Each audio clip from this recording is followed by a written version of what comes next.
you ever ask yourself, how do we get here? Most relationships naturally decline over time, unless you know how to stop that decline.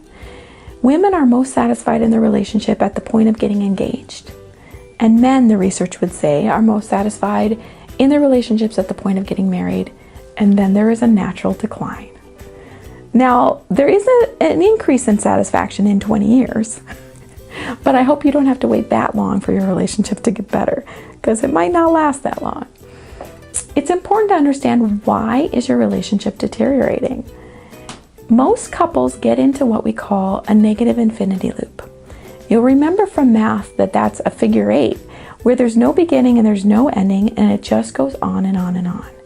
What's happening essentially is that you are activating each other's emotional allergies.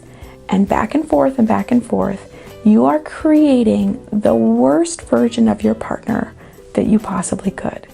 So when people say to me, my partner's changed, they treat me different than they used to, I think, I bet you're right. Your partner is probably worse to you than they ever have been, and worse to you than they are to other people. But what you're not seeing is how you are creating that accidentally.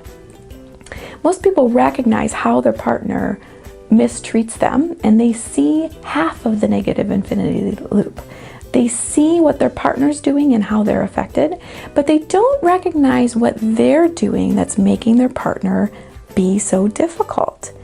They might have some insight into it, like some people will say, I know I can get controlling, or I know sometimes I clam up, but they don't see their behavior as equally as destructive to the relationship. And let me tell you right now, it is. So figuring out how to get out of that negative infinity loop is absolutely critical, so that your relationship doesn't have to have that natural decline, and you can stay a solid couple.